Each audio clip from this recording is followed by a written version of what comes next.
Friends எல்லோரும் எப்படி இருக்கீங்க? நல்லா இருப்பீங்க, நான் நல்லா இருக்கிறேன். அப்புறம் வந்து இன்றைக்கி நான் என்ன வைக்க போகிறேன்னா எண்ணெய் கத்திரிக்காய் வைக்க போகிறேன். அதுக்கு ஒரு 15 கத்திரிக்காய் எடுத்துருக்கேன். இந்த மாதிரி கத்திரிக்காய் நீங்கள் நல்லா பொடி கத்திரிக்காய் இப்படி எடுத்துக்கோங்க. எடுத்து நல்லா கழுவி இந்த மாதிரி பிகினர் பொண்ணுகள்லாம் இருப்பீங்களா பார்த்துக்கோங்க. இப்படி எடுத்து காம்பு கொஞ்சம் வச்சுக்கிட்டு இந்த மாதிரி இப்படி வெட்டி இப்படி கிராஸாக கீழே வரைக்கும் வெட்டிடாதீங்க.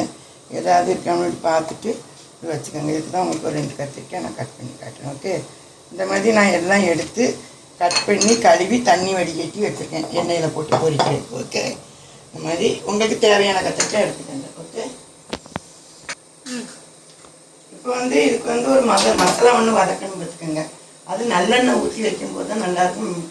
மெயினாக கொஞ்சம் நல்லெண்ணெய் யூஸ் பண்ணுங்க, சரிங்களா? அதுக்கு அடுப்பு பற்ற வச்சுக்கிட்டு என்னென்ன மசாலா வதக்கி அரைக்கணும் அப்படிங்கிறத பார்க்குறேன். அப்புறம் நம்ம எண்ணெய் ஊற்றிக்கலாம். ஒரு 2-3 ஸ்பூன் இதுக்கு கொஞ்சம் அதிகமாகவே வந்து நம்ம நல்லெண்ணெய் இந்த மாதிரி எண்ணெய் கொஞ்சம் இவ்வளோ ஊற்றிக்கணும். ஊற்றிட்டு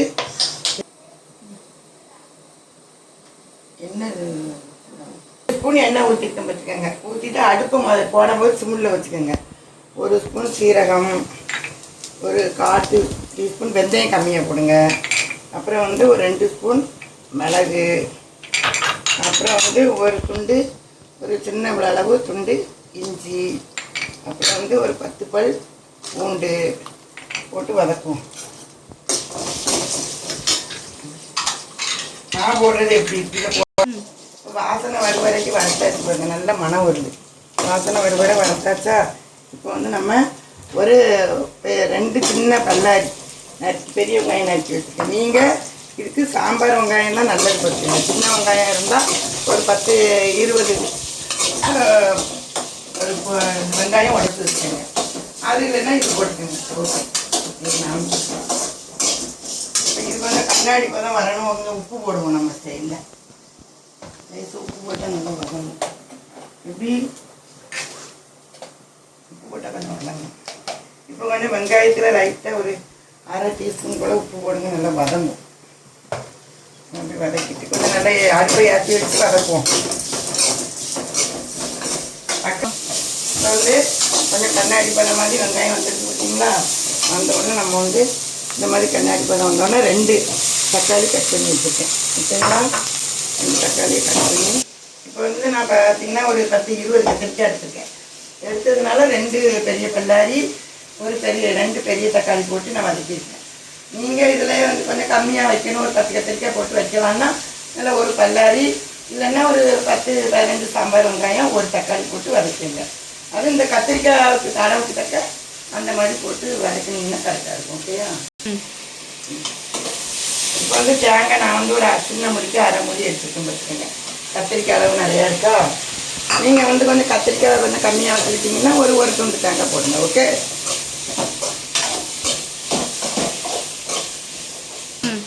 நம்ம போட்ட ஐட்டங்கள் எல்லாம் வதங்கிட்டு இருக்கீங்களா? இப்போ வந்து ஒரு 1/2 டீஸ்பூன் மஞ்சத்தூள், அப்புறம் ஒரு காஷ்மீர் சில்லி இப்போ வந்து பாருங்கள். இதில் வந்து மஞ்சத்தூள் போட்டேன். மஞ்சத்தூள் அப்புறம் வந்து ஒரு 1/2 டீஸ்பூன் மஞ்சத்தூள், 1 டீஸ்பூன் காஷ்மீர் சில்லி போட்டுட்டேன். ஓகேங்களா? அதுக்கப்புறம் குழம்பு மசாலா தூள் வந்து ஆல் பர்பஸ் பொடி சொல்லுவோம் பார்த்தீங்களா? அது வந்து நான் வந்து 2 டேபிள் ஸ்பூன் போட்டிருக்கேன். குழம்புக்கு இதான் மசாலா. இப்போ நீங்கள் வந்து வெறும் வத்தப்பொடி மல்லிப்பொடி வச்சுருந்தீங்கன்னா மல்லிப்பொடி 1 ஸ்பூன் போட்டிங்கன்னா 2 ஸ்பூன் வத்தப்பொடி போட்டு அப்படி மிக்ஸ் பண்ணிக்கோங்க. ஓகேங்களா? இன்னும் மசாலா போட்டேன் பார்த்தீங்களா? லைட்டாக பட்டும் படாமலுமா அந்த மசாலா மேலே எண்ணெய் கத்திரிக்காய்க்காக இப்படி மசாலா லேசாக ஊற்றிக்கோங்க. நல்லெண்ணெய் ஊற்றி நல்லா கொஞ்சம் வதக்கி எடுத்து நம்ம ஆற வச்சு அரைக்க வேண்டியதான். சிம்மில் வச்சுக்கோங்க. இப்போ நம்ம இங்கே வந்து பாருங்கள் வதக்கணும் பார்த்தீங்களா? இந்த வதக்கினதை நம்ம அப்படி ஒரு தட்டில் ஆற வச்சு இதான் மசாலா நம்ம அரைச்சி எடுத்து வச்சுக்கிட்டு அரைச்சி எப்படி எடுக்கணும்னு அரைச்சி எடுத்துகிட்டு வரேன். அப்புறம் புளி ஊற வச்சு புளி தண்ணி ஊற்றுறது, கத்திரிக்காய் வதக்கி எப்படி வைக்கணுங்கிறத நான் உங்களுக்கு காமிக்கிறேன். இப்போ வந்து நம்ம அடுப்பை ஆன் பண்ணிக்கிறோம். அடுப்பை ஆன் பண்ணிவிட்டு நம்ம வந்து எண்ணெய் ஊற்றுவோம். இதுக்கு கொஞ்சம் நல்லா தாராளமாக எண்ணெய் ஊற்றிக்கலாம். ஒரு 2 சிம்மில் வச்சுக்கோங்க. இது கொஞ்சம் 2-3 ஸ்பூன் எண்ணெய் ஊற்றிக்கோங்க கத்திரிக்காய். ஊற்றிட்டு நம்ம இல்லை எண்ணெய் கத்திரிக்காயை வதக்கிட்டு அப்புறம் அதிலே கடுகுலாம் போட்டு தாளிப்போம் பார்த்தீங்களா? அதில் எண்ணெய் கொஞ்சம் ஊற்றிக்கலாம். கத்திரிக்காய் எல்லாம் போட்டு ஒரு கிண்டு வரைக்கும். இப்போ நம்ம கத்திரிக்காயை போடணும். போட்டு நான் நறுக்கி வச்சுருந்த கத்திரிக்காயை போட்டு நல்லா வதக்கி, நல்லா எண்ணெயில் போட்டு வதக்கி உங்களுக்கு எடுத்து காமிக்கிறேன். ஓகே, பாருங்க, நான் அங்கே கொஞ்சம் உப்பு போட்டு வெங்காயத்துக்கு வதக்கிறேன். அதே மாதிரி இப்போ நம்ம கத்திரிக்காய்க்கும் கொஞ்சம் நம்ம ஒரு டீஸ்பூன் போட்டு கத்திரிக்காய் நல்லா சீக்கிரம் வதங்கும். ஒரு 1/2 டீஸ்பூன் போட்டு கத்திரிக்காயே வதக்கும். ஓகேங்களா? இப்போ வந்து நம்ம மசாலாவை போட்டு இதை வந்து அரைச்சிட்டு வரேன். ஓகே, தண்ணி ஊற்றி வதக்கின மசாலா வச்சுருந்தோம் பார்த்தீங்களா? வதக்கினதை நம்ம மிக்சியில் நம்ம அரைச்சிட்டு வரேன்.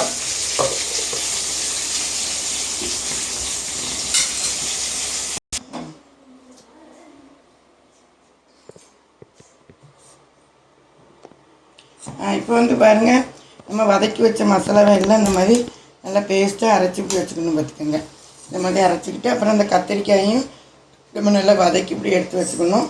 அப்புறம் புளி தண்ணியும் இந்த மாதிரி ஒரு எலுமிச்சை அளவு புளி தண்ணி கரைச்சி வச்சுருக்கேன். அடுப்பை பற்ற வச்சு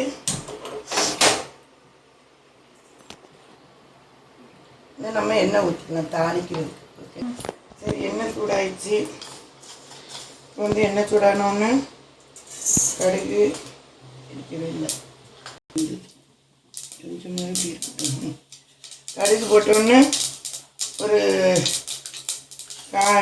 ஒரு பிஞ்ச் வெந்தயம், அப்புறம் ஒரு 1/2 டீஸ்பூன் சீரகம், அப்புறம் நம்ம ஹைலைட் கருவேப்பிலை,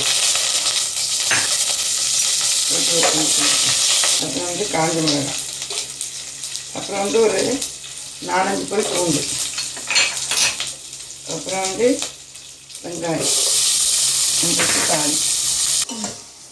தாளிச்சு பார்த்தீங்களா? இந்த மசாலாவை நம்ம போடணும். ஓகே, நம்ம அரைச்ச மிளகாய் போட்டு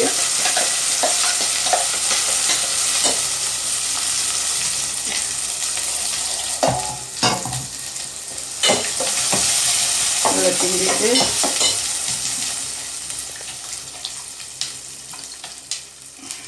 கிழமை தண்ணி ஊற்றிடும்.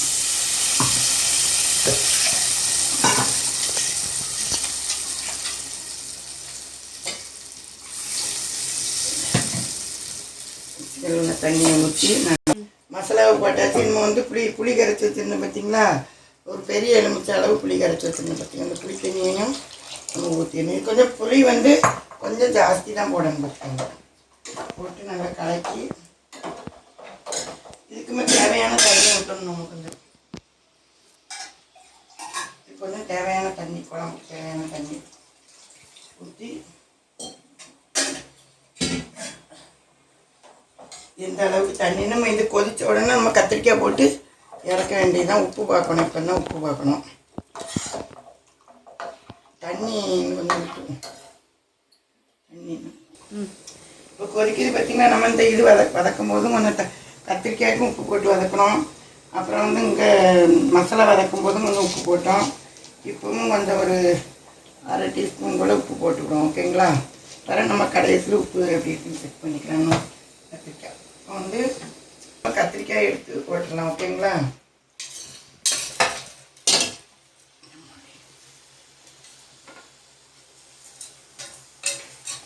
எடுத்து போட்டு கொஞ்சம் அடுப்பை ஏற்றி ஒரு கொதித்த உடனே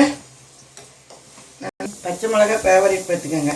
இது வந்து இப்படி ஒரு 4 மிளகா இப்படி கீறி இப்படி போட்டு விட்டுருங்க. ஓகே, அதுதான் அதோட குழம்பு எப்படி ஹைலைட்டாக இருக்குது. இப்போ கத்திரிக்காயோட கொதித்து இங்கே பாருங்கள், நல்லா மசாலாவோடு சேர்ந்து நல்லா இப்படி இருக்குது. இப்போ வந்து நம்ம என்ன பண்ணுறோம், ஒரு ஹைலைட் கொடுப்போம்.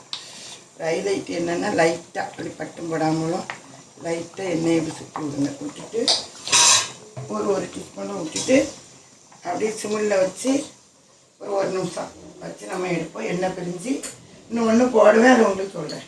இப்போ வந்து பாருங்கள், லேசாக எண்ணெய் ஊற்றி வச்சோமா, நல்லா எண்ணெய் பிரிஞ்சு இப்படி வந்துடும். இப்போ நம்ம மல்லி இலை லைட்டாக மல்லி இலை போட்டு லைட்டாக வச்சு அடுப்பை ஆஃப் பண்ணிடலாம். ஓகே, குழம்பு எண்ணெய் கத்திரிக்காய் குழம்பு முடிஞ்சிடும். ஓகே, சாதம் வச்சுட்டு லைட்டாக எடுத்து கத்திரிக்காயோடு எடுத்து போட்டு எண்ணெய் கத்திரிக்காய் லைட்டாக பிசைஞ்சு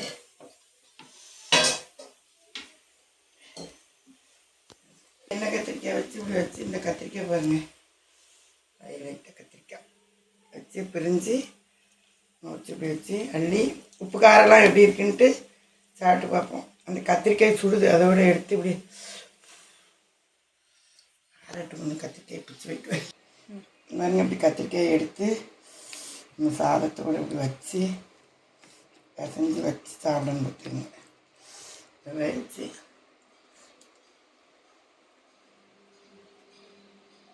அவ்வளோ ஹைலைட்டாக இருக்குது. நீங்களும் இப்படி ஒரு எண்ணெய் கத்திரிக்காய் வச்சு இப்படி நீங்களும் ஒரு எண்ணெய் கத்திரிக்காய் குழம்பு வச்சு எப்படி இருக்குன்னு பார்த்துட்டு கமெண்ட் பாக்ஸில் சொல்லுங்கள்.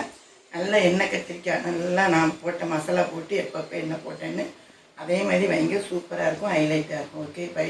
அப்புறம் என் சேனலுக்கு ஷேர் பண்ணுங்கள், லைக் பண்ணுங்கள், சப்ஸ்கிரைப் பண்ணுங்கள். Okay, thank you, by.